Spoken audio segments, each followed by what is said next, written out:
The Almost Perfect Podcast. Welcome to the Almost Perfect Podcast, a celebration of fuck-ups, failures, and falling flat on your face. This is a podcast that believes you can learn from experience, but that experience doesn't have to be your own. Hi, I'm Bob Perfect, and I'm a functional fuck-up. Let's learn from somebody else's mistakes, and today we're learning from Jon Shaban. Now, Jon is a musician. He is in a band called the Shabs, which is kind of named after himself, and he's also a solo act known as Jon Shaban, which was definitely named after himself. He also has an events company of sorts, a project, a platform called Sit the Folk Down, where he helps organize gigs in Cape Town for singer-songwriter types. So yeah, Jon's been in the music industry and scene for a very long time, and I've known him for a very long time, and he's been super instrumental in helping a lot of other people, but also in just being a musician in the music scene. He's been so constantly at it for such a very long time. It's finally starting to pay off, and it's really cool to see it happening. His band, the Shabs, have been touring Europe quite a few times now. They've gone there, I don't exactly know how many times, but we do talk about it quite a bit. But in the podcast, Jon mentions just, how they've gone over to Europe on their own steam quite a few times. Now they've been picked up by a label. They've got a team around them helping them now. And so it's making life a lot easier for them. And they're starting to, become a little bit of a thing, overseas at least. And, we get into the whole struggles of being a folk punk band in South Africa, about the ceilings that you can get to, and how it had hit Jon at some stages in his career, made him despondent. But they've found now that there's other places that they can go, and they can, actually make a decent run of it with their music. And so that's what they're doing at the moment. They're finding cool ways and cool places to go play with the Shabs. They've also just released a really dope new album. I finally got to listen to the whole thing. In the podcast, I hadn't listened to the whole thing. I'd only listened to the title track. It's called Can You Hear Us at the Back? And yeah, man, it's full of nostalgia. And it's full of feel-good vibes. It makes you really, just whilst some, there was another, I actually just wrote about it, I'll tell you about it now. Another EP that was released just this week or last week by a band called Weed Dealer. And I just wrote about it for Bubblegum Club. And while they had full-on nostalgia vibes with their sound and everything, it was a pretty depressing release. Marty definitely didn't come with the Martin Barrios. Shout out to Martin. I know you're probably going to listen to this. He did not come with the, things are going to get better, things are going to be cool. But Jon always does. And that's what I love about this. Can You Hear Us at the Back? It's quite a positive experience, except the last song, which Jon mentions. But I guess it is still in its own right. It's good. There's positives to be taken from it. Anyway, so we talk about the album. We talk about Can You Hear Us at the Back? We talk about Jon's long career. He's played a lot of gigs, all around the world now. And he's, been able to open for really cool acts like Frank Turner, who have helped him, in his career in Europe. And just in general, it's been a journey, he's definitely done the folk singer journey, I guess, and it's coming to fruition. It's really working out for him, but also it's starting to take a toll. And so he's, looking at his future, looking at the future with the band. They're all trying to figure out what it is, the smart way to keep doing this, and to keep traveling, but at the same time maximize their time, because traveling the world playing music is a dream, but it's also, a struggle. So we go through that. We discuss how hard it is, and also what an absolute dream it is, and how cool it is that they finally get to do this. Not finally, they've been doing it for a while, but after years and years and years of being in the music scene, of playing music, of starting a band in high school, and now, really getting to live the dream that a lot of people have when they're younger and never really achieve. So it's cool to find out how they actually managed to do that. So I'm going to be chatting to Jon on this podcast in just a little bit. I want to say thank you for listening. And I want to say thank you to everyone who has gone and reviewed the podcast. We're doing a little competition at the moment. If you go and review it on iTunes, and send me the screenshot, you can win yourself free entry for yourself plus 3 friends and a 250 Rand bar tab to the Winston pub. That's simple. You just got to go on iTunes, see where this podcast is, go to the review section and just say, hey, this is a podcast.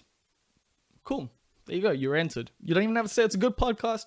You don't even have to say it's a bad podcast. You don't even have to say it's a podcast. You can just say, here's a comment.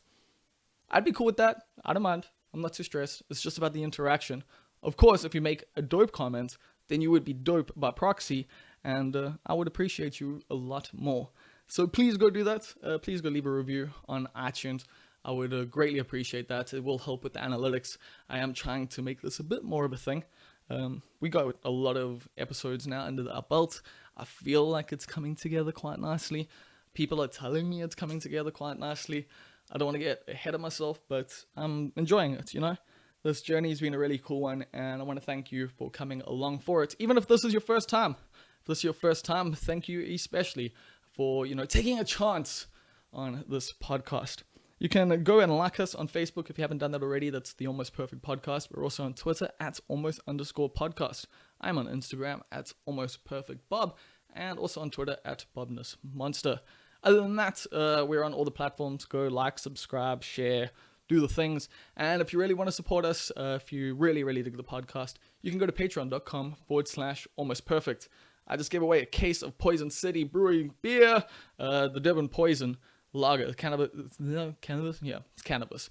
That's what cannabis does to your brain, people. Nah, it's South Africa's first cannabis lager. And I had a case of it left over. They sponsored me for a little while when I was on the radio, and I wanted to give it away to one of you guys.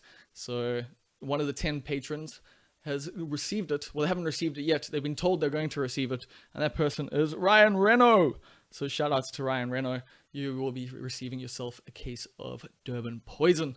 We're also doing some other giveaways. I need to announce some winners from last month. I haven't done that yet because I'm currently working on a comedy festival.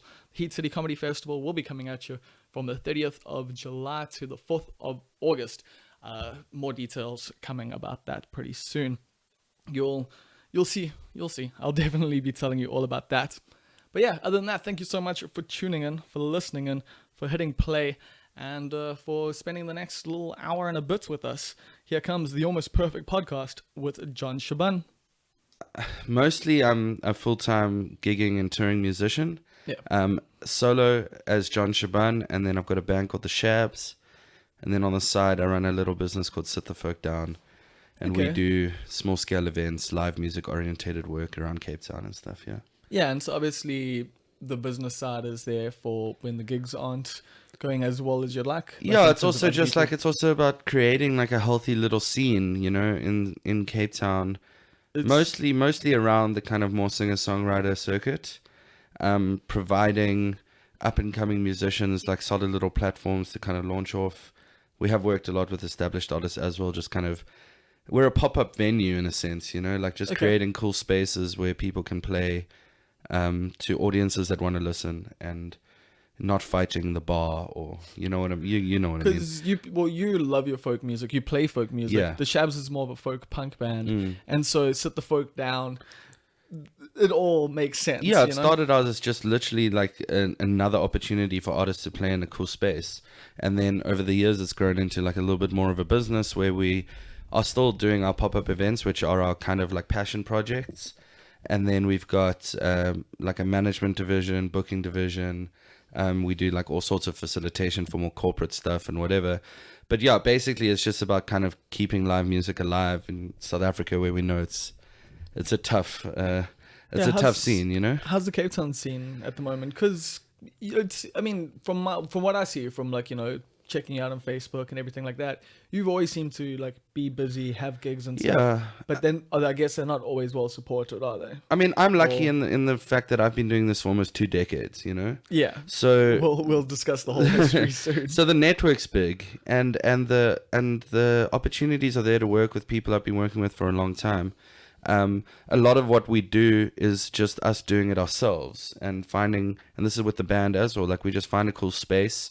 There are not that many venues around that are kitted out for live music. Luckily, we've got access to the gear, and and the database, and we just kind of find a cool space and we do our own events, which is obviously a nice position to be in. But I can't imagine what it must be like to be a person who's starting out in South African music scene at the moment. Like, I mean, even when I met you, however many years ago, 12 years ago, whenever Captain Stu came here for the first time, I mean, we came to Durban and we played 10 shows in like 9 nights or something. I mean, in 12 nights. Yeah, I mean, there were venues then, but also a lot of those were DIY shows. Yeah, no, totally. They were DIY show, and I totally understand that culture's kind of like lived and died with us, and the new generation, like the next generation, isn't really that active in that scene. I've spoken with some other people about this topic before. What do you think that is? Why do you think this new generation doesn't have that same ethos? Because they're not, it's not like anyone's doing it for them, they're just playing less than, like, the scene does seem completely different to how it used to be. Yeah, I mean, look, it's a complicated one because it was like pre-Facebook and pre-social media, pre the internet being such an accessible way to discover music. Your kind of experience with live music was very kind of like, I go and watch a band live, Yeah. And if I want their music, I got to physically buy a CD. There was no such thing as iTunes or we did have MySpace was kind of like the time period where, like, I think things really popped off hard because it enabled things a little bit. It's like, you knew about the show because people were talking about it online. Yeah. And so it made it even more hyped up. Before that, you'd get flyers handed to you. Totally. And that's how you would know. Or you'd hear about the show you'd go to a show the previous week and someone would say, hey, this is the show happening next week. Yeah. And you'd be like, well, I guess I'm doing that next week. We were younger, we had more energy, just in general, like those little factors like help. And I try not to overthink these things. I don't really understand why the next kind of wave of musicians or whatever aren't really in the same kind of what's the word? They don't have the same strategies as we had back in the day. I don't really know why those things happen, why they don't happen, but there's all sorts of things that you got to decide nowadays as a musician, and I've been talking about this quite a lot with people. With things like streaming, so kind of like that's like the new thing, you want to listen to music, you listen to it, it's very fleeting, and there are all these different kind of theories on how musicians and producers and whatever should try and engage with their audiences. But like for us as an old school in inverted commas, as an old school kind of live act, what we want is to put music out there. Obviously it's amazing for us that all of a sudden people around the entire world can listen to our stuff within a day of us releasing it, but we want feet through the door. Other bands aren't necessarily on that same path, and like that kind of culture didn't exist when we started out as a band. Yeah, I mean, some bands made it from album sales, but not really. And even then, those album sales actually covered the expenses of the album. Exactly. And so it's always been a tour-based model. Yeah. But these days, I guess you have more opportunity almost to make money from your bedroom. Yeah, hundreds. I mean, and I totally respect that, and I love the idea of our music. I'm not knocking it at all. Our music just being so easy to get hold of. I mean, that's like a game changer, and it's had a big kind of impact for us in Europe. I mean, I was going to say it's probably led to you traveling to Europe. Yeah, I mean, if we look at our Spotify analytics, I mean, the top 5 countries aren't South Africa, and we're from South Africa. So it's interesting how it all works. You're not the only artist to have that going on for them in South Africa. But that's what's cool now, is that the internet's at least opened that up. It's given you the opportunity now that you can go, hey, I mean, bands were kind of doing this back in the day, but now you've got real analytics, proper like stats saying this many people are listening to us in this country. If we go there, they're going to want to see us live. Yeah, totally. Like, whereas before you didn't necessarily have that if you didn't have a record label, if you didn't have a management team, like, doing research, scouring the like world, busy going, like checking in with people, like you had record sales that you could literally check up. Yeah. But that's a whole different ballgame. Yeah, it is. It's really interesting though, and we're firm believers in like you have to adapt with the times. Like so many other musicians are so despondent and grumpy about how things have gone, and like you need 5,000 streams to generate the same income as you do selling a CD to a person like at a show. Like those kind of analogies and whatever. But like at the end of the day, Yeah, we're but not we're so way far less away of work. having any control, you know. And you just got to adapt and just kind of figure out how to keep existing. Otherwise, The you're thing just is, you going can to still get sell angry. CDs at shows. We And, do, Like, we you s- do. Like yeah. I've got your CDs in my cupboard, like right there, with Yeah. because you've got like you had a lovely lyric book with the last CD. yeah. I don't know if you do with this one, but you had a gorgeous, like well packaged, Yeah, like thanks, it was a man. beautiful book. Like, Yeah. No, I mean, I haven't done that since. But yeah, those little things, they're always ways to make your merch interesting and stuff. And I honestly feel that with the Shabs, especially, our merch game is quite strong. And it's also really cool, an important way to engage with the audience. You Yeah. know, like after the show, you're there by the table selling the merch, speaking to people, and that's like a very important part of our ethos as a band. And like, But that's what makes going to shows fun, and like, is that you do get to interact with the band. It's a togetherness thing. Yeah. I mean, even when we've seen like the biggest international bands, like literally the biggest bands in the world, have played in South Africa, and we've hung out with them, like after the show, like gone and ate bunny chows with them, like gone and like just had the best time, because that's the ethos of like the punk community almost. Totally, and also like that community in South Africa, I at least haven't seen anything similar around the rest of the world that I've been lucky enough to go to. Like, Really? Yeah, the sense of community here in South Africa is really strong, and I think Like across the three cities, we're one scene essentially. yeah, and like we've been friends for over a decade, Yeah. and like and it's a very underrated part of like of our music scene here in this country, because you can go to Europe and obviously that's just like a way bigger scale there, and you can find a network of guys who like help each other out. So like there'll be this promoter who can book you a show in But you're not Prague, really and then he's got a friends. friend in Brno who can book you a show there. But yeah, they're not like, they wouldn't hang out, go to a braai, Have some like have a beers. beer together. You just reminded like me of one bra that we had at Marty, Lee, and Matt's place. the pool party. Yeah. Oh man, what a day. That was great.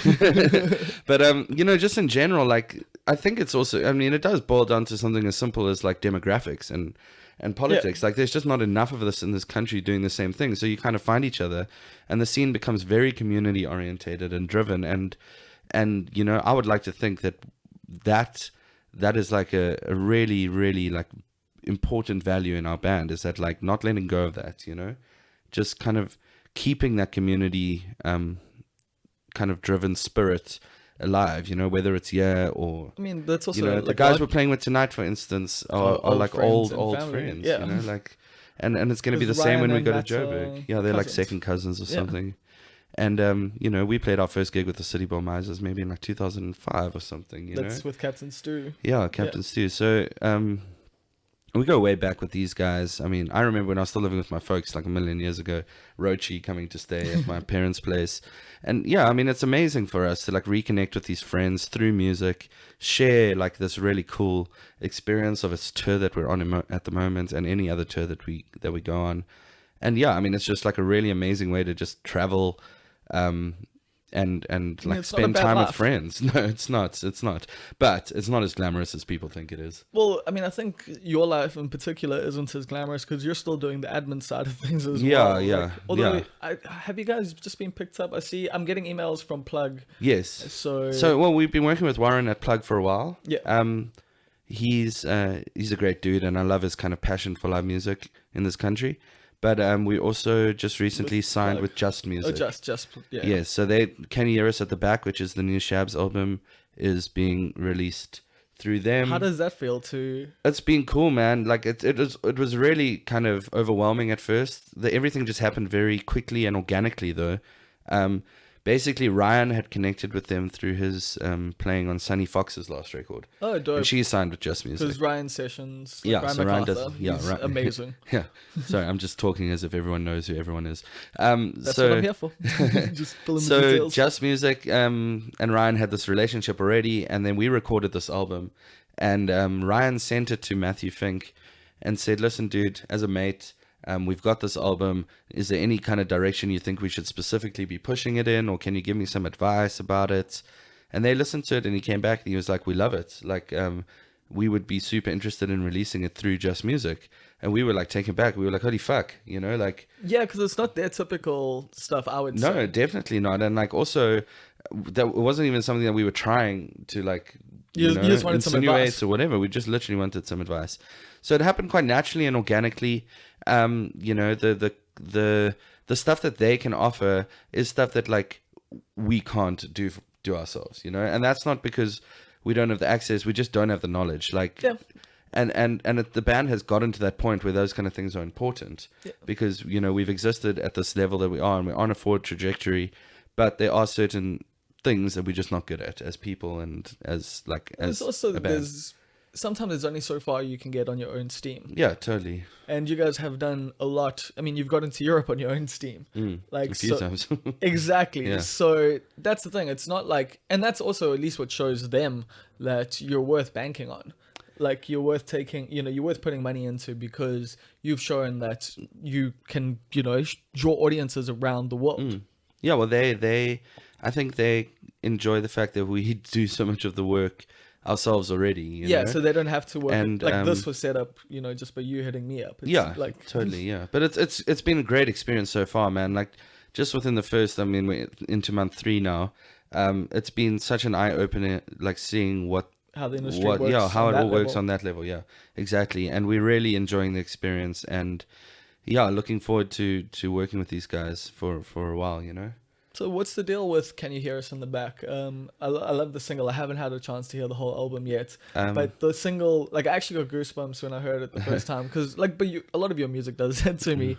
But yeah, like, it's obviously this emotive, like, song about, like, essentially, like, not giving up the punk dream. Totally. I mean, the song itself is like is kind of like it's a song about how we started this band when we were like teenagers, and you kind of like miss out on quite a lot of things in life when you commit to being a musician at such a young age. Watching you my finish friends- school, lots of people go traveling.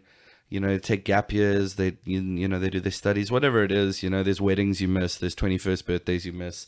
There's like all these big things that you miss, but you do the same thing every weekend essentially. You're at a show, you're doing sound check, you're waiting around, you're driving somewhere. At all. But I mean, we love it. So the song's not a negative message at all. No. It's just kind of like, this kind of committed, like, hey man, like Can You Hear Us in the Back? I guess metaphorically is like trying to stand out, like get noticed and whatever. And that's the title track of the album. The album's also called Can You Hear Us at the Back?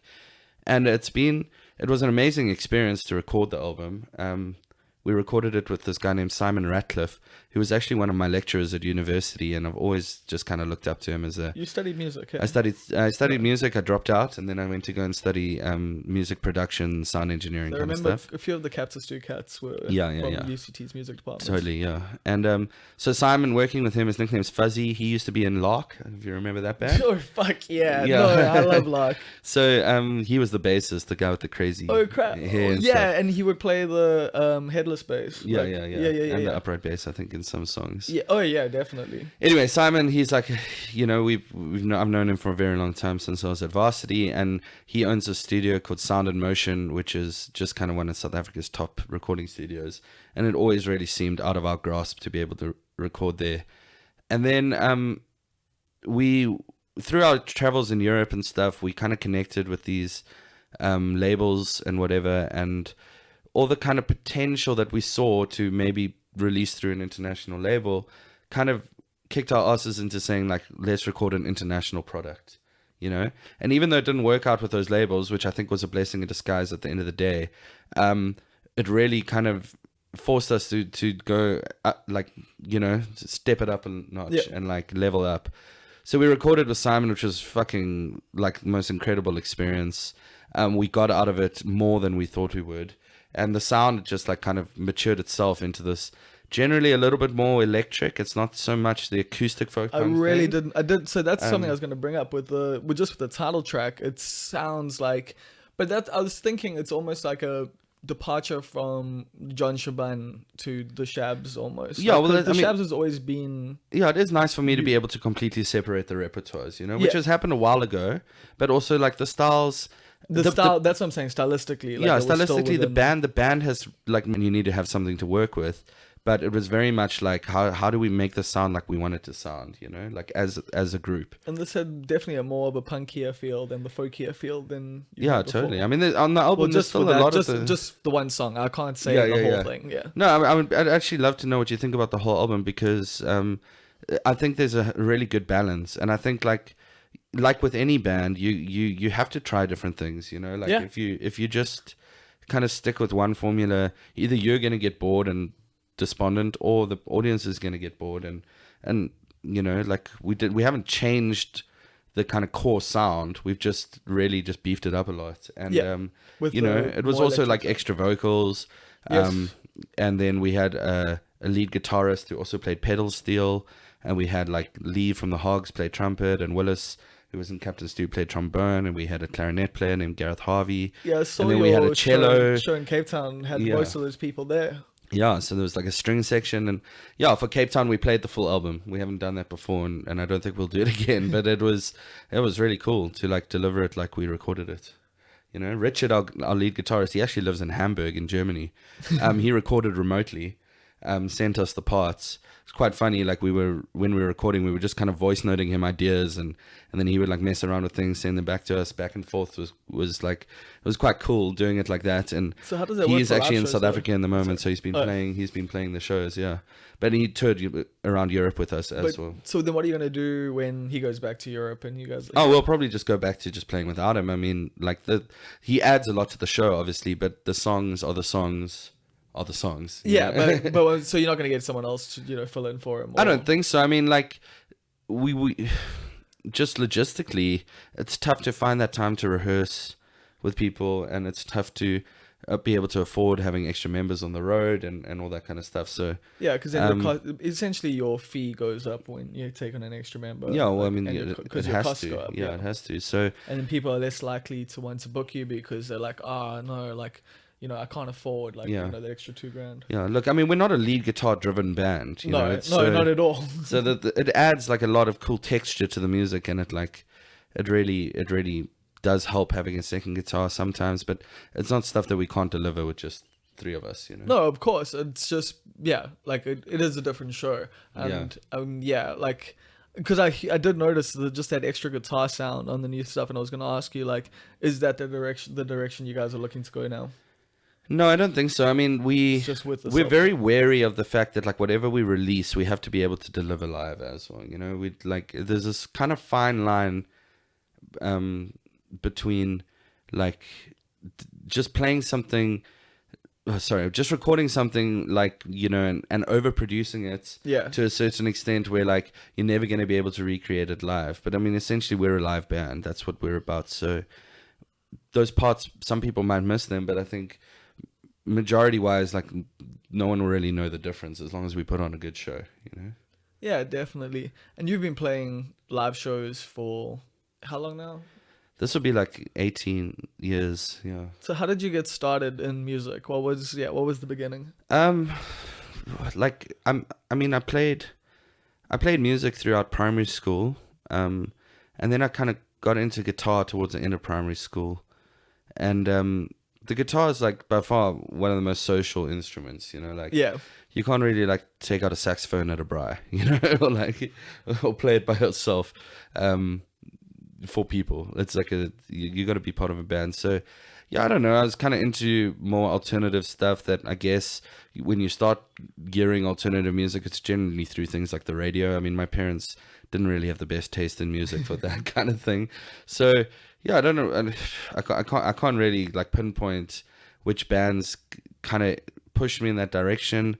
And then I stumbled across a cassette once in the road when I was walking home from school, and it was an Anti-Flag tape that someone had taped.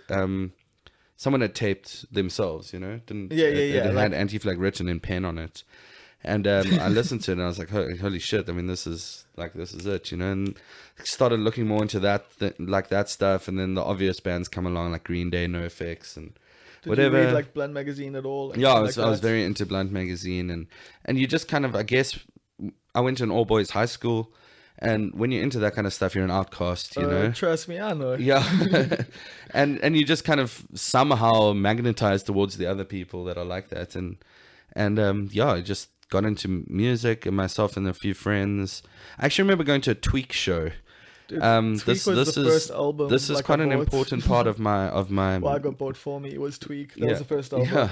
So Tweak were playing in Cape Town at a CD store, and I went.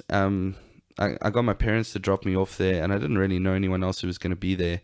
And I bumped into an old friend who was at a different school, but we were friends from like kindergarten. And and then through primary school, the odd braai here and there, like because our parents were mates and whatever. But I saw him there, and he was playing guitar, and that was like the moment where we decided to have like the first jam, and that was kind of the start of my first band, which was called Dingus. And Dingus never really got anywhere, but it's our biggest show ever was opening for Hog Oggity Hog and Half Price at the Purple Turtle. Hey, that was amazing. That's a pretty good. We got paid 52 rand and 2 rand coins. I'll never forget it. You got to play a lot of pool that night. And we actually each got a beer. There were 5 of us in the band, and we could each get 6 of us in the band.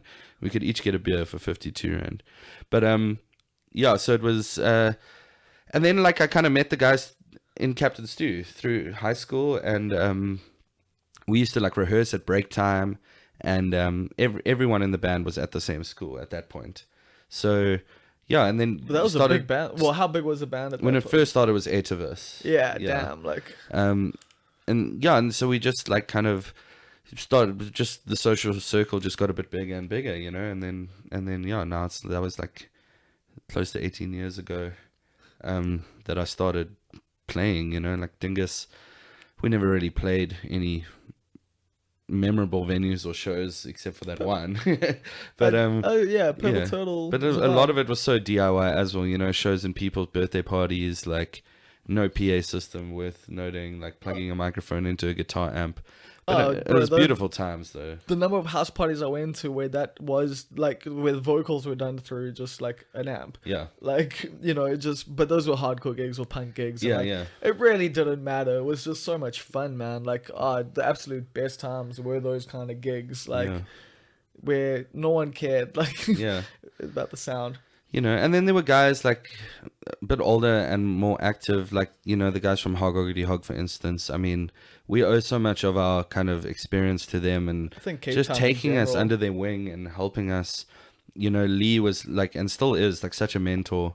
He's always a guy I can go to if I have questions or I need help with anything. And it's amazing for me that we get to like play music and collaborate with guys like Lee and Jay Bones, and like we did that whole split album with them last year, and he recorded some stuff on my solo album, and like that's crazy for me. I mean, it's just like, because I really hope Jay is a legend. And Rambling Bones is also just like such a dope project. Yeah, like, man, it's like, and it's kind of cool to see the similarities there, almost like between you two, and that like he had a big ska punk band. He's still in a big ska punk band. Yeah. And then started a folk punk kind of vibe. Yeah. You're a similar path. Yeah. Like you were in a big ska punk band, and then I mean, like, he's my idol. Straight up. It's not that weird if I just want to be him. Is that it? You're just like, okay, this is what I'm doing. I'm just gonna copy him. No, but I mean, like, those guys, whether I've thought about it or not, they're like big inspirations, and like and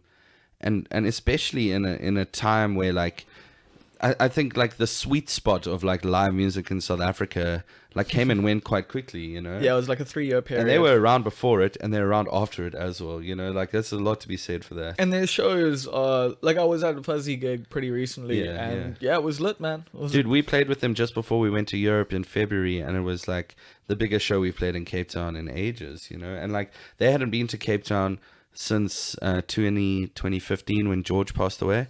And they came back, and they were very kind of like apprehensive about how it was going to go, because let's be honest, like that kind of music isn't very current. No. And they've like packed out Mercury, like over capacity, like it was very special to see actually. And they even did a cover of John and Philip's song, the Hogs track, and it was just like a really cool and like emotional night, to see that the support is still there. Because it is kind of, it's weird, because like after like George's death, I can imagine a lot of the Cape Town scene, especially that scene, like how's it been? Like, I mean, it must have had a big impact. Oh yeah, I mean, it had a the huge impact. Singer for Hog Hoggity Hog, for you guys who are listening and don't know. Yeah, I mean, when George's passing was obviously very sudden and sad, and it caught everyone off guard, but in a weird way, it really kind of like brought everyone closer together in some ways as well. You know, like I think it sucks that it sometimes takes something like that to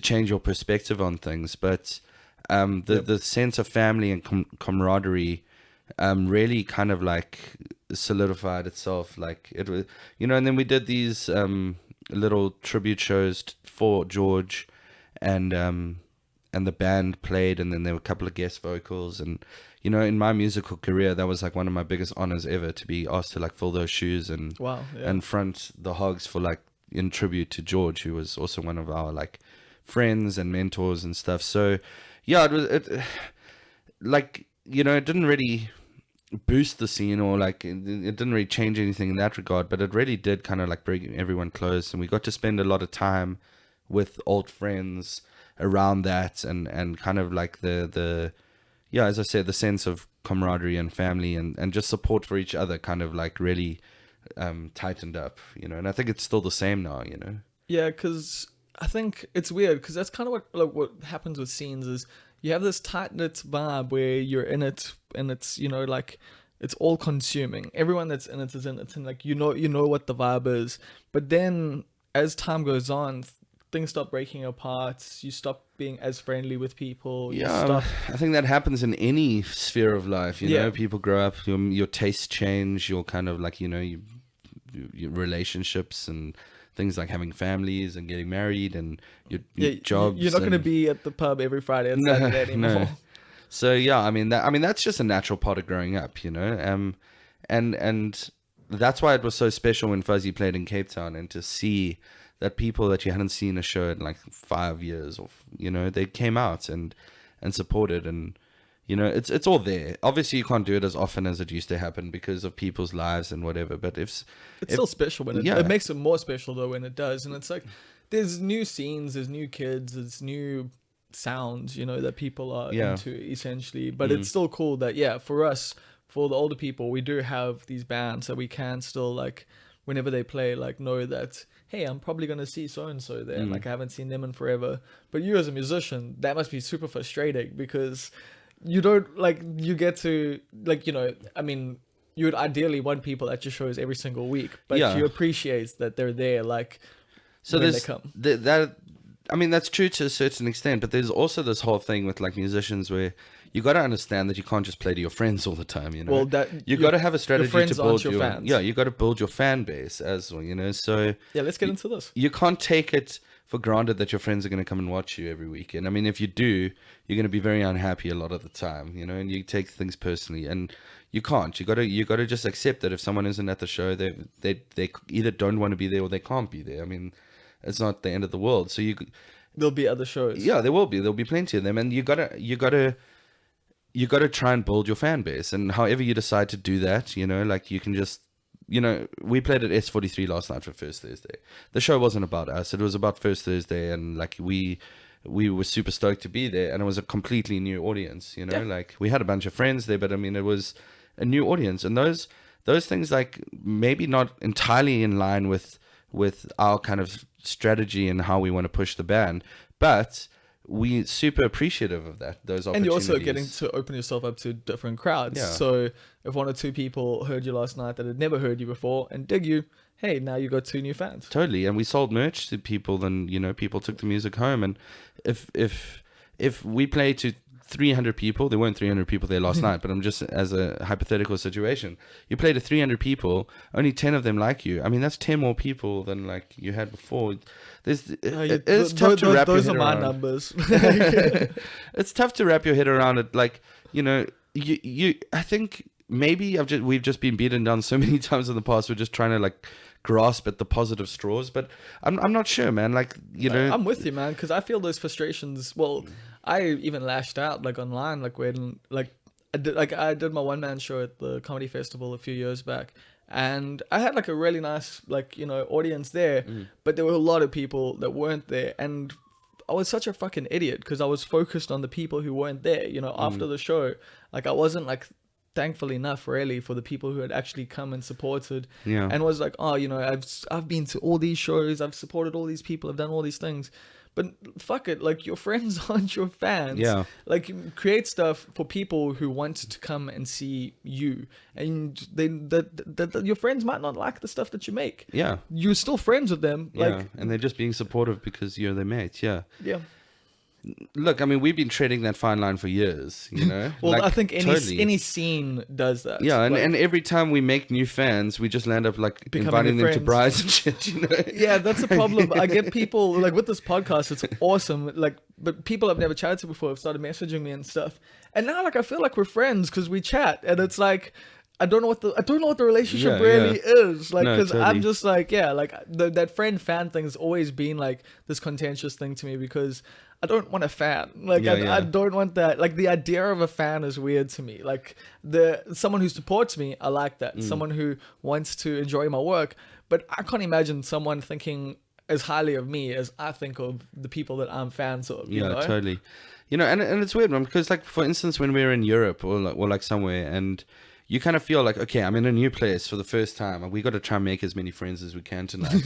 You know, like that's those weird little like things that you think about, and then sometimes you have to take a step back and be like, wait, I don't have to stay here until 1 a.m. talking to strangers that I might I never can just see go again. back to the hotel You know, or the I can just backpackers go or- and people, you know, sometimes it's important to be the band and the audience, like, or you know, or the comedian and the audience or Yeah. whatever. That relationship is important sometimes, to be like, I'm the band, you're the audience, like we both need each other to like carry on, you know? Yeah. But sometimes often I'll be standing at a bar and it'll be like midnight and we got to wake up at 6 the next morning to drive somewhere, And you're and then chatting all of to a sudden new I'll just people. be like, wait, I don't actually have to be here, like, you know. I can go to bed now. I don't know any of these people. Yeah, I mean, like- I'm talking to some strangers and whatever, and there's only so many like email addresses you can try and remember on a night to like, you know, oh, I've got a friend who runs like this little record label. I've got this guy who runs a little festival and whatever. How many of And those those things do. I mean, Do they every now and actually pay again out? they do like come around. Like we've reached out. We try and reach out to everyone whose contacts we get onto. So often, like, you know, we're chatting to someone and they'll mostly instigate the conversation and come up and say, I love your band. I saw you, I've got a friend who runs like a little inner city festival or something. You guys would be perfect for it. Here's his email address, like reach out. I mean, that is a good way to get put on. Like, Totally, But yeah. at the same time, like, I'm sure you've gotten a million rejections. Oh no, I mean rejections isn't even the word. Like we just don't get replies. Yeah. You know? Well, as someone who gets sent a lot of music and a lot of stuff, sorry to everyone who I don't reply to. Yeah. But No, but I mean it's that's the unfortunate side also of this thing is there's just so many people trying to make it.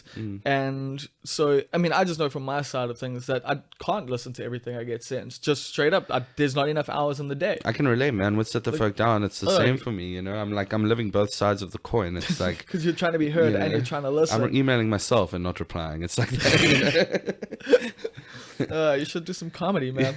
But what? So you were in Captain Stew. How long did that go on for? Captain Stew gigged for like 11 years, more or less. Damn, that's a long time. Yeah, we had a good run, man. It was really cool, and we achieved a lot. You know, Yeah.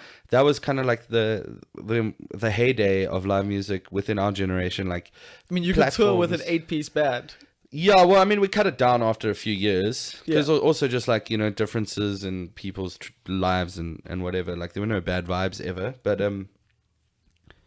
Captain Stew like existed when MK existed. And Yeah, MK is such a missing definitely. link in the music industry here in South Africa, and you know, we managed to get into that little clique, and we managed to do those MK oven tours. Oh yes. And you know, even now I've got friends, like I know that are going to be lifelong friends all through those little adventures. And you know, like MK was such an important thing because musicians and bands were like really kind of incentivized to release good recordings, Yeah. good quality videos, because you were going to be charted and you'd be invited onto things like Studio One to like play on live TV audience, and you know, and just have your song on rotation.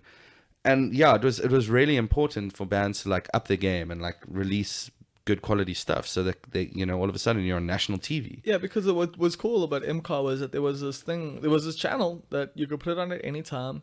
and you would probably be seeing a South African band playing. Yeah, totally. Like It was like next probably to, like 90% local and 10% international. yeah, stuff. and the international stuff was like stuff that was like kind of current in the rock Yeah. music scene. So it was like it was putting it on the, like within the same sphere as that, you know, like you'd watch like the latest Taking Back Sunday video followed by like a Photo on a Dance video, Totally, you know, yeah. and like that was a really cool avenue for us. It also just like created this really amazing tour circuit, because all of a sudden you could play in places like Grahamstown, Bloemfontein, because people knew who you were. Potchefstroom, like smaller towns, but people, like the kids would know your music through MK, and they would come out in droves to like watch you and know 2 or 3 songs in the set. It's- But like they were so supportive and so loyal, and also like bands like Fokker Politica Yep. used like a launchpad like MK to like change and pioneer an entire genre. You know, Yeah. like it was a really important like tool, and we miss it a lot. Yeah, you know? I think it's actually it was like a multiple pronged like thing of that, of you know, your blunts, your SLs, like the media landscape at the time like gave credence to, you know, it's South African rock music essentially. Yeah. And that doesn't exist anymore. But it's also like print like doesn't there's a million websites that you can read about your music on. Like if I Google you right now, like I mean obviously I Googled you earlier, so I know this. There's tons of articles about your new album. But they're all like- copy pasted, aren't they? I mean, they're all the same article. A lot of them are just Yeah. your press release. Yeah. Yes, that is what happens. But the problem is, and so no one reads that. Like you see, like all the music publications that are out there these days online, they are just doing that. They are just posting press releases, and you know, if they post a review, I don't know. A lot of reviews I read are wanky and just like, who is it for? I don't know. It's not for the reader. Just my personal opinion. It's not going to name names. So I do find like it's almost like, yeah, the media is almost letting artists down in a way, but also the media is suffering hard because I mean I shut my website down because it became pointless. Yeah. It literally like the numbers became a trickle because people can't access it, because if you put it out on social it just gets buried, and so you now need to email people or WhatsApp them and like start badgering them, and like it just becomes this whole mess of trying to like, yeah, just for the media to get in people's eyes. So I do think artists have it way harder now than, because before, like you say, you could get an MCAR, you could get in the same month, you could be in like 3 magazines, and people who would buy your music were reading those magazines and watching MCAR and going to shows. Yeah, no, I mean, Ryan and I talk about this quite regularly. We're on that same page. Like, we understand that it was easier 5 to 10 years ago than it is now. Which is crazy. Like, you would think that, you know, stuff becoming decentralized with the internet would have made it easier for everyone. And it technically has made it easier for everyone, which has made it harder for, like, people to excel, I guess. Yeah, it's just so saturated, you know, that's the thing. And, like, and this is global. Yeah. It's not just specific to South Africa. You're not just fighting locally now because of Spotify, because of stuff like that. You're competing internationally. Yeah. It's interesting. It is interesting. We could talk about it for hours. But the cool thing is, like we said, though, it got you to Europe. Yeah, how did that actually come about? So Europe came about for the first time for us just with a kind of like, and I'm not ashamed to admit this, but just like a kind of general despondency about South Africa. Captain Stewart stopped gigging. The Shabs had just released our first album, and we had done a big tour around South Africa. Which one? What was that called? That was called Focus Dead. Focus Dead, yeah. And we had done a big tour around South Africa, like one of the biggest South African tours I've ever done. Played a lot of shows, like over 20 the small shows. Towns, like Port St. John's. Yeah, like, totally. Like the Kimberleys and the Grahamstowns and everywhere, you know, Port Elizabeth. How did the tour go? Like, look, how were the shows? Oh, it was cool, man. I mean, like, we, down. you know, like no one knew us, so some were way better than others. But in general, like there were a couple of festival appearances on that tour, and those are always at the time it felt really good. I mean, it was like, but it also kind of felt like this is the best it's gonna get, you know. And that was, I also had a broken leg at the time. Yeah, it was a tough tour to do. I remember that tour. And I just like I kind of you had played this. Cool Runnings, yeah? Yes. It was a dope show. The sun was going down behind you. Yeah, it was a nice one. Yeah, it was cool. And I just kind of like, I had this thing in my head, like I need to go away for a while. So I booked a flight to London. I had 3 months to travel, like on a visa, and I just thought, like, let me go and try something different, you know. And I met this guy at a wedding in South Africa who owned a bar in London, and he said, if you find yourself this side, give me a shout. I can probably hook you up a few little shows. And he was kind of like just my first contact, and then I just tried to wing it really, and it was unsuccessful, like in a big way. London was way tougher than I thought it would be.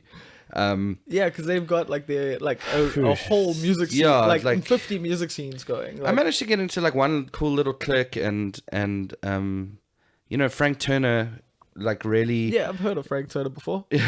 Frank Turner like introduced me to some guys who really helped me out quite a lot, which was nice, you know, like. I mean, that's a pretty good name to have hook you up. Yeah, it was cool. Like I was lucky enough to open for him when he was in South Africa, and we kind of just stayed in touch. And he like it was quite ironic for me that like he, being him, like just levels above me, like on a completely different playing field, just still took the time to like try and help me out, you know, which is such an important like moment for me, because that's kind of Why like you paid really forward. really like karma had my back, you know. And But is that partially why you have set the folk down? To yeah, let dude, people entirely. Like, I mean, I am fully committed to offering someone else one day the same things as like the Hogs and Fuzzy and like Frank have offered me in the past, you know. Like, we got to like pay it forward, you know. It's such an important thing. But I managed to get into like a cool little network there of guys who, like, I mean, I didn't play loads of shows, but they managed to book me a handful. And then I was doing like the networking thing, going out to gigs, trying to introduce myself to people. I went to Berlin, which was even more of a waste of time than London. Wait, no. Why was okay? So this is gonna sound very interesting to people, because it looks like Berlin's the place to be. Yeah, but I mean, you need like, oh man, I don't want to say the wrong thing, but you need money to be there. I was gonna say, yeah, if you want to busk on the streets and like you can afford to do that, then Yeah.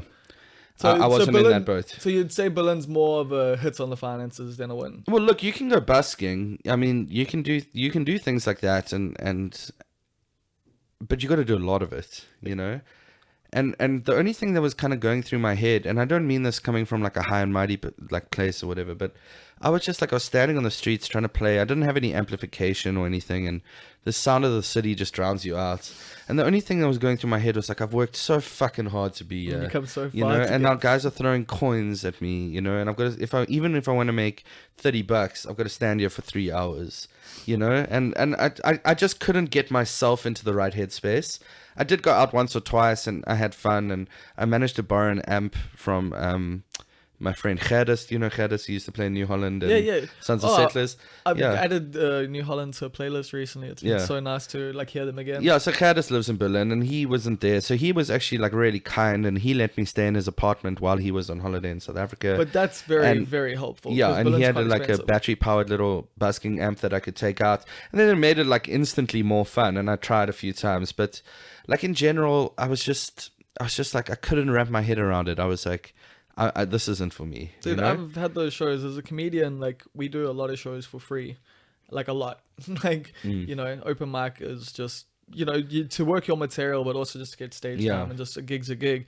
But fuck, there are some nights where I have definitely just been like, why am I doing this? Yeah. Like, this isn't fun. This isn't fun for the 2 people watching me. Yeah. This isn't fun for me either. Yeah. Like, Anyways, I quickly figured out that like London and Berlin were not for me, and I was like, I was like kind of a few weeks in, and then I was like, why don't I just take the last 6 weeks And where'd you go? and travel? And then I managed to convince Ryan to come with, and Ryan was like, cool, I'll meet you in London, and then we go on a mission. Luckily, we could borrow his father-in-law's car, and yeah, so Ryan flew into London. We played like a handful of shows in England, and then we went through to like Switzerland and Germany and Czech Republic and Austria, and like a couple of those contacts were guys we had met before, and a couple of them were just like new things that we just emailed and reached out to, and we winged it, man, and we zigzagged through Europe, and it wasn't like sensible, and our car broke down, and it was a proper adventure, but like we really managed to get into like a few little valuable networks, and those guys are just like have become some of our best friends, and they really like, you know, it's amazing working with people who have so much faith in us to the point where they can be like, you know, we're going to book you like 10 days in our country, you know. And then Mighty Sounds. But that all comes from that initial like tour, working with them, and like, yeah. And you know, our good friend in Czech Republic, Vitek, he when we met him, it was a strange time because his brother had contracted Lyme's disease, and he worked for like this festival called Mighty Sounds. He was one of the founders, which is like one of Europe's biggest punk rock festivals. It's very big. And so his brother Prem was really ill when we met them, and just after we left, he passed away, and Vitek ended up taking over like his responsibilities at Mighty Sounds, his older brother's responsibilities. So when we reached out, Ryan was like, Vitek, we're coming to Europe. Can you help us with anything? He was like, well, I actually have a slot for you at Mighty Sounds. And that was just like a very, you know, lucky and thing. that like bill, how many like bands on that bill? Like, and dude, you must have yeah, got to see so tons. many dope Oh bands. yeah, that first year we went, we got to see really cool bands. Lagwagon played, Silverstein, The Casualties. And you know, if anyone's seen your music video, your new one, they would get an understanding that you might like some of those bands. yeah, totally, very much so. But yeah, then that Mighty Sounds day we played, it was like a Sunday afternoon, last day of the festival, 3 p.m. slot or whatever, in this like cool little tent.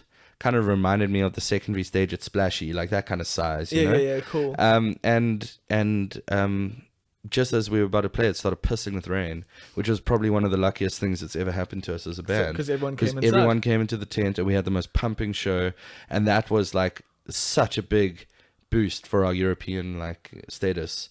Because what, like a couple thousand people? Yeah, I mean, like 2,000. Yeah, maybe less than that, like 1,500 people or whatever. But I mean, like still, that's 1,500 people. Never and we were seen playing as a duo. It was just me and Ryan at the time. We didn't have our drummer with us, and it was just like awesome, man. It was really, really great. And then we got invited to go back. And then last year we played like a 10 p.m. Friday night slot, you know, and it was amazing. And then after that we did an acoustic slot, like a surprise acoustic slot, and the turnout at the stage was the biggest they've ever had for the stage. So you guys are becoming a bit of a thing there? Like, I mean, I don't know what a bit of a thing means, but like... Are you playing shows there constantly that are well supported, that people come out to? Totally, like, I mean... want you to, like, yeah... It's not on a massive scale, but I mean, for us to be able to like pull 100 people to a show in Prague, I mean, that's like fucking... It's a mindfuck. That is a mindfuck. That's awesome. Yeah, so... That's kind of like where we're at there, you know, and I mean, that Czech Republic has just been such an interesting kind of place where I never even thought I'd ever go visit there. What's it like? I knew so little about it before I ever went there. It's beautiful, very underrated country. I mean, it's like obviously got a very interesting history. It's a very similar age to South Africa and its new kind of like, country status. They're a little bit younger than us, aren't they? Yeah, like the end of communism. No, I think they're a little bit older. Like I think it was the late 80s. Okay, yeah, because I like I remember being young when the Czechoslovakia thing was a thing. Like, you know, like the breakup, but like I can't remember. I can't give you the exact information either, but I mean, they're amazing people. They're super friendly.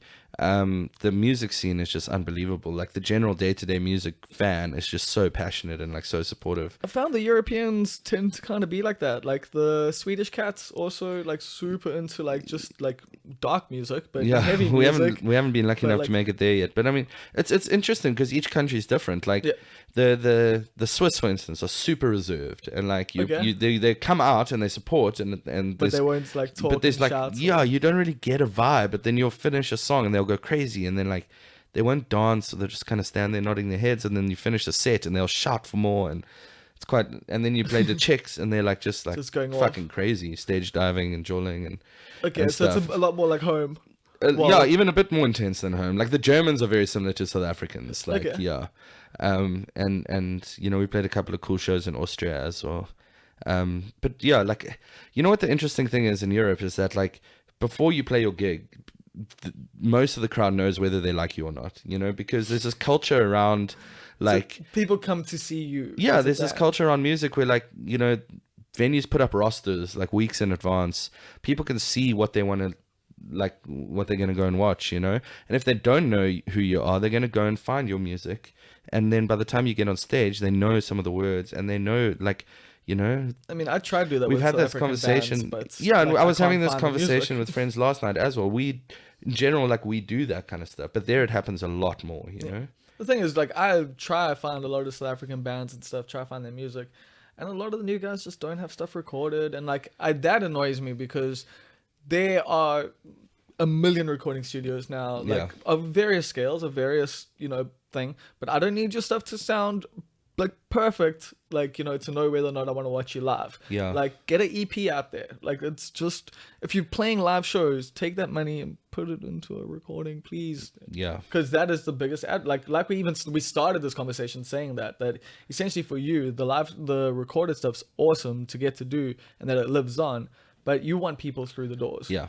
And have you actually done that? Have you reinvested the money like through the doors into recording, from recording into like, touring, or how's that all work? I mean, every project that we take on, like as a band or even solo, like just funds the next project. So, like recording is an expensive exercise. And nowadays it's like, you almost got to write it off as like a marketing expense or whatever you want to compare it to. That is what it is, essentially. You're not going to make it all back, like, but also at least not quickly. The way you're recording stuff compared to like, how people can record stuff if they just want to get a demo out there, is very different. But like what you guys are doing now compared to the early days. Yeah, but also I think bands make a lot of mistakes in like sometimes you don't need to print CDs or you don't need to print vinyl or whatever. Yeah. Like there's other interesting ways of being able to give people your music in a tangible form, like USBs.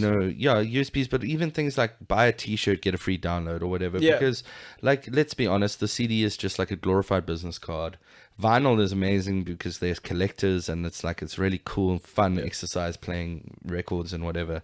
But like, yeah, in general, like I think bands make a big mistake in saying like, okay, I'm going to go and record. It's going to cost, let's say, like 10,000 Rand or whatever. And then I'm going to go and spend 15,000 Rand on 1,000 CDs, which are going to sit in my cupboard for 4 years or 5 years. It's quite frustrating to see young bands make that mistake sometimes, because what you should rather be doing is spending more money on like other things, like, T-shirts. like either recording or other merch, or, flights or whatever you want to spend the money on, like CDs. It's a dangerous game to play if you're not like an actively gigging touring band. I don't know. I can't remember who said a joke about flyers. Like, here, you throw this away. Yeah. That's kind of how I feel about CDs. Yeah. It's nice to have. I mean, I've got a cupboard full of them, but I can't tell you the last time I put a CD into anything. Yeah. I mean, I'll just download it or listen to it online. But what's cool, like I said with you, is you had that awesome like book. So like it made it. Like I had to get it, and like that's the cool thing, is you can do different things with packaging. And I mean, even with your new album, like the packaging says something, it speaks, like so for you, is it always about that, like the whole package? Yeah, I mean, like, we kind of got this weird thing because Ryan's a designer as well, so we've got an in-house designer in the band, which makes life so much easier. A few bands have that, like, and you can tell. Yeah, but like we've got like a theme that runs, and like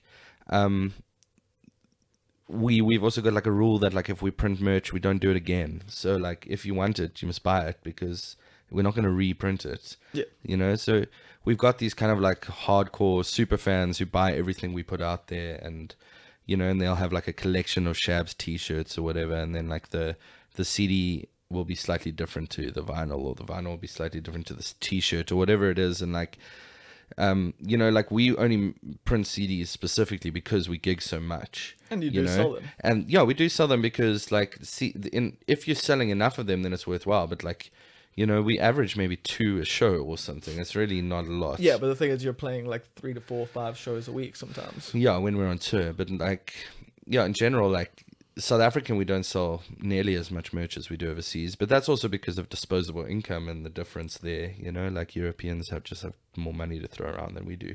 Yeah, which is also why Europeans have been funding the South African music scene for the last like 5 to 10 years. Yeah. Like so many acts have been going over there because, and like, not just like the rock bands and stuff, like lots of different acts, just because of disposable income. It's like, it's not even just a matter of taste, because I mean, in South Africa, like people, do support you guys and do love you guys, But even if the same amount of people come to a show, more people are going to walk away with a t-shirt or a CD from the one in Europe just because they can do that. Yeah. Like, you know, people here, you know, you're budgeting between your Uber, you know, your like 2 drinks for the night, entry fee, everything. At the end of the night, you're always weighing up. Yeah. Can I get a t-shirt? Yeah. No, but yeah, I think, I mean, obviously Ryan's skills as a designer are just like next level as well. And they are. And we're very lucky in that regard. Like, because it's the kind of stuff where people be like, whether it's a band t-shirt or not, they'll just want it because it looks so kiff, you know? And that's the key. That's the key. If you are getting your own merch, please make sure it's something, not that you would wear, but that other people would wear. Yeah. And you also want it to be good quality, because you don't want people to buy a t-shirt and then be like, oh, this sucks. I don't want to wear it again. Of fitties. Yeah. We still use fitties, dude. Well, they used to be terrible. No, we only get general good feedback on our merch. So okay, so Fitties had this era where they had the skinny shirts. Okay. Like Low Profile had, who else? Oh no, it was Vic Bay as well. So everyone was using Vic Bay, and Vic Bay were like terrible. Like necks were stretching, everything, and everyone used Fitties, and then they were just too tight. Like they just shrank, and it was just. But that was like a decade ago. So I think both those companies have gotten a lot better at those things. So sorry if I'm throwing shade at anyone there. So with this new design, there's obviously a lot of throwback vibes. Like, do you want to like tell people the philosophy there? So the album itself, just like, for some reason, just like a lot of the songs are just kind of like about like nostalgic kind of, you know, I mean, that's a place in your forming life a you're band, like being in a band, like touring, like all this kind of stuff, and just kind of real, you know, like real to what we're living at the moment. Ryan conceptualized the design of just like a kid who's lying on his bed listening to music like we used to do when we were kids, you know, like that era doesn't exist anymore. I remember going home with a new CD from a show, putting it in my little hi-fi thing in my bedroom and lying and listening to it and reading the lyrics booklet or whatever and along to the CD. And like, I can't even tell you the last time I did that, you know? So, that, and then like just around the kid, there's like all these different items, like a skateboard and a backpack and an empty pizza box and a beer bottle, a beer can and whatever. And each one, if you look carefully, has the song titles written.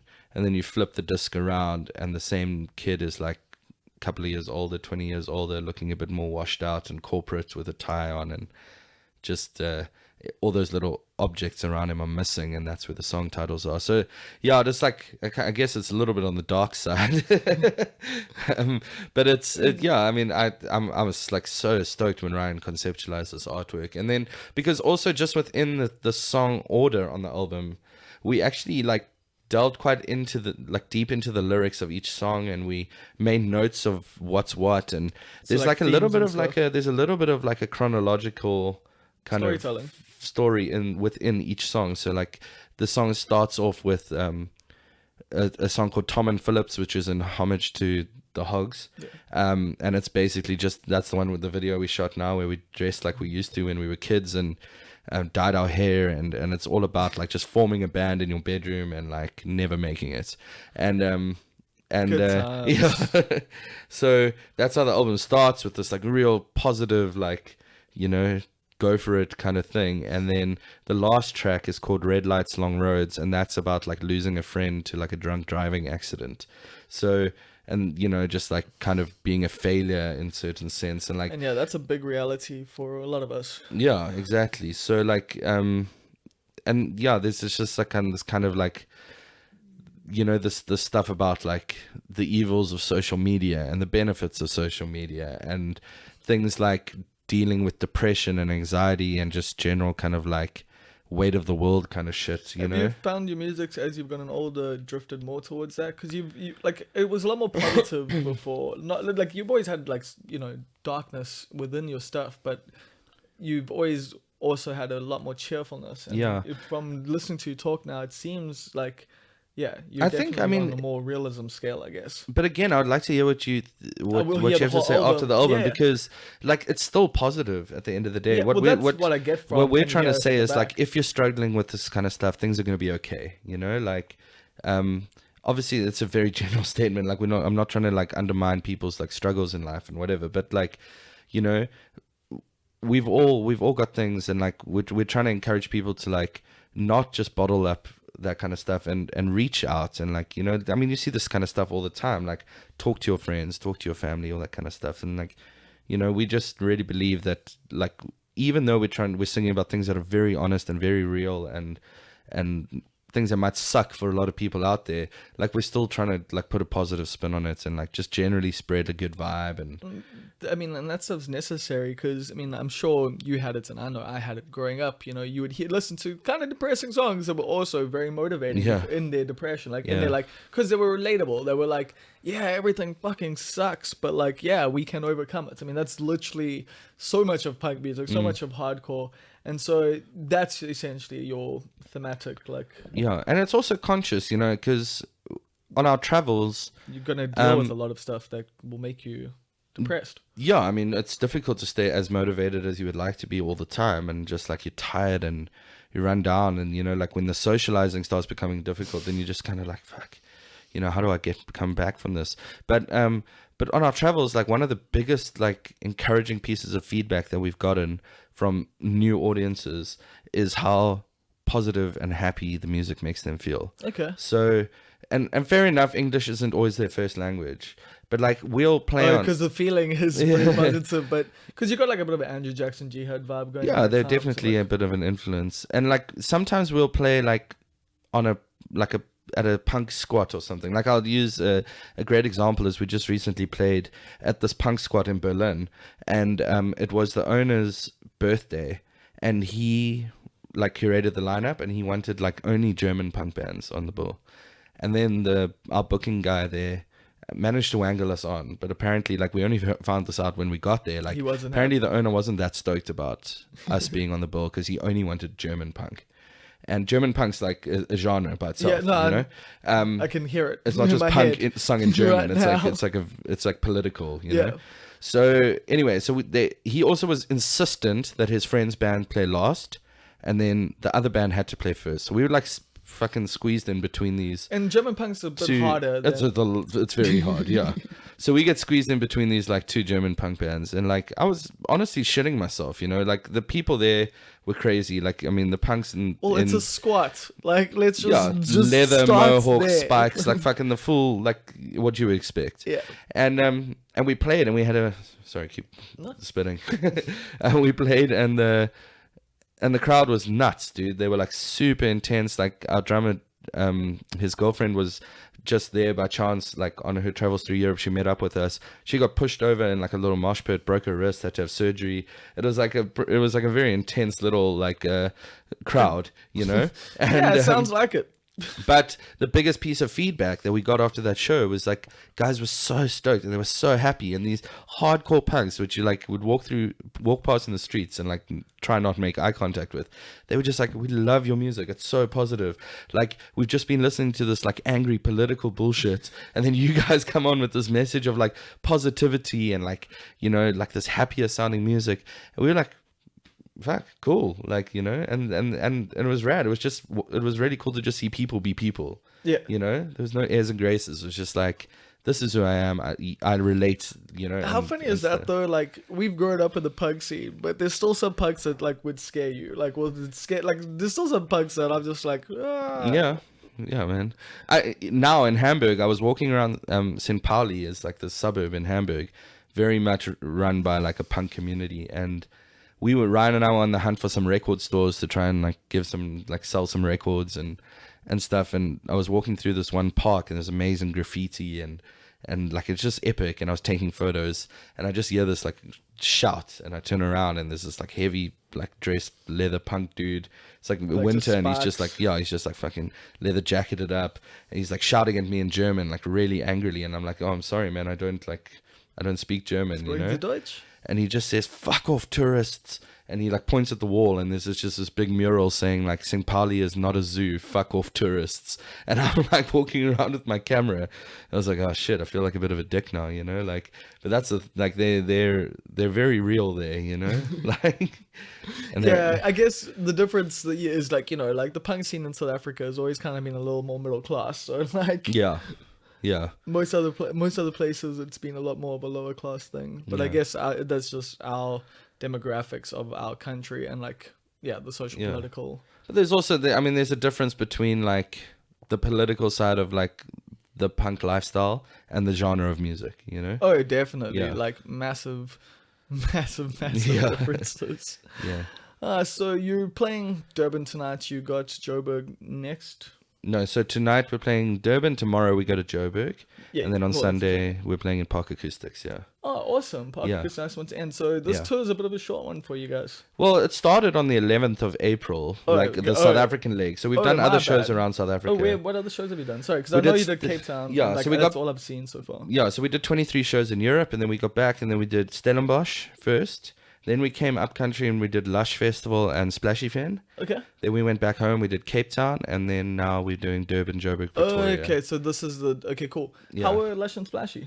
They were great, man. Like Splashy was the first time we had played in about 6 years, I think. Yeah. And what's it Since- like? I haven't been back in years, so. I was very impressed, to be honest. Like, I know that festival was kind of stale. Yeah. When the last time we played, it was very frustrating, actually, like, just in all sorts of ways.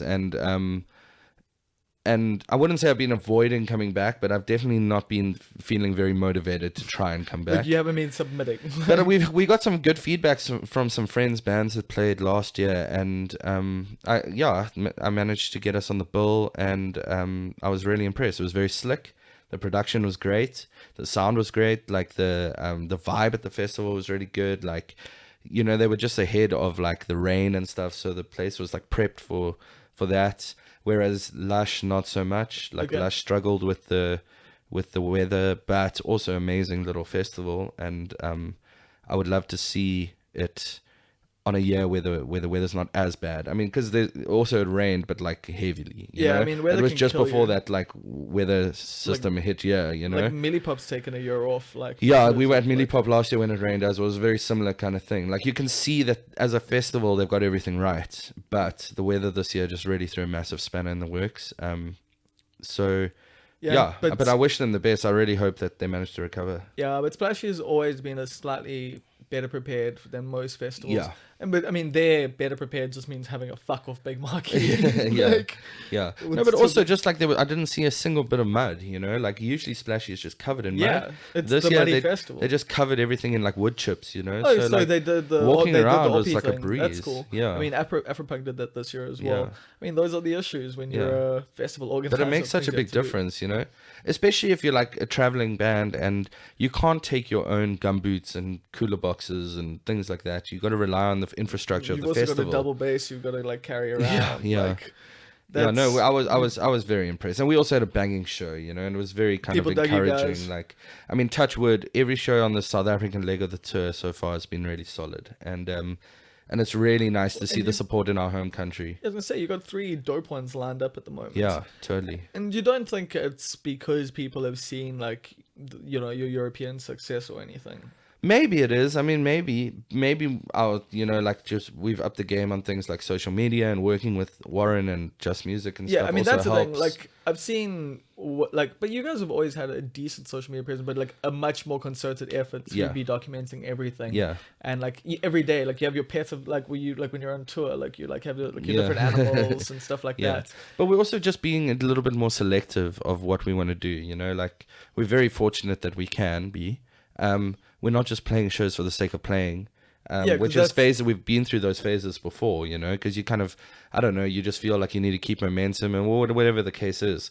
Like, obviously, when you have a new album, you got to be quite strategic about how you roll it out and what the plan is. And so we had a good team around us helping advise on those things. And it's worked, you know. So I think, you know, when we get back to Cape Town on Monday, like a week afterwards, we actually fly to UK and we start a 2-week tour on there as well. So we're not even close to the end of this tour yet. I mean, we still got a whole That's awesome. 11 shows in England, you know, so... I was actually going to ask, what do you do once a tour like this ends? Like Yeah. after you've toured an album, like, you know, you've done multiple countries now, you've done South Africa, you've done more cities than most people play, like their entire careers. Like genuinely, like most bands in South Africa do not play anywhere other than the 3 major cities. Yeah. And so now you're going to go to England and then afterwards you come and you sit down. Well, we sat down a few weeks ago and we kind of mapped out the rest of the year. So we kind of strategically have little local shows placed around. You know, we've got some other weekends up country as well. And then in November, we're going back to Europe for another run of shows. And then we've got some festival run, and we've got a run of festivals So you're just never going to sit in down Europe for next like year a again. second. No, well, look, I mean, the time in between, we are going to kind of focus on some other things. You know, I need to put a lot more effort into sit the folk down, you know, like just personal relationships and things like that do take a bit of a hit when you're on the road for so long. And Yeah. you know, we need to be smart about it. We can't just keep it's Big not even road warriors. sustainable to just like operate at this level forever. But these opportunities are going to come around, you know, so we got to just Make the most of them. make the Whilst most of them, be prepared for them and whatever. But like we it's important for us to plan ahead, you know, like, because you know, we are like in our 30s now, and we have, like, Ryan's got a wife and, like, you know, jobs and things like that, and it's important to balance, to find the balance. And we're fully committed to pushing this band to whatever point we can push it to. It's just like, we're not going to be just playing the average little pub show every weekend just for the sake of, we're worried people forget who the Shabs are if we don't play, you know. Was that why you did it? Like, no, we go through phases, you know. Sometimes you need to raise money for something, Yeah. or sometimes you sometimes you just want to stay gig fit or whatever it is. Like, but I think we're just kind of in this headspace at the moment. We're like giving a real push. Like, by the time we get back from England, I think we would have played like just under 45 shows, you know, within the first 6 months of the year. yeah, that's not too shabby, especially so- since lots of traveling involved. Yeah, so I think we'll just chill for a little bit, you know. John, I know our drummer Johnny's a tattoo artist. He wants to go and tattoo in Europe for a bit. Cool. Which is something he does every year. So like, we can never take that away from him, you know. We'll just try and line it up with that. Like, as he ends that, we'll Join fly him. and meet him, and then start a little tour, you know.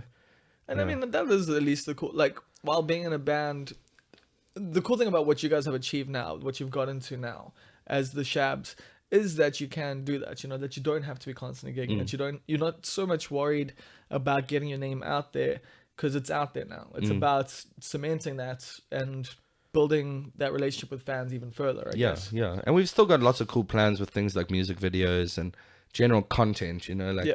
it's not like we're going to go quiet. We're just going to, You guys have always had We're fun gonna be music sensible. videos. yeah, thanks, dude. Yeah, we're going to try and keep it that way as much as possible. But yeah, we're just going to, I guess, try something different this year. Okay. You know? Yeah. Cool. We'll see what happens.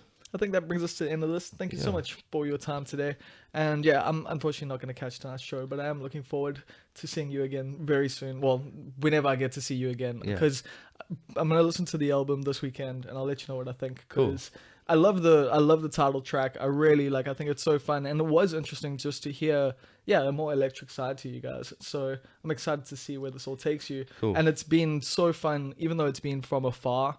To like just watch you guys travel the world playing your music. We're like, fuck man, like I remember fucking Monkey Easter and like just my car getting stolen and just fucking memories with Captain Stu. Yeah. So Well, thanks for having me, dude. I appreciate it. cool. Thank you so much. Cheers.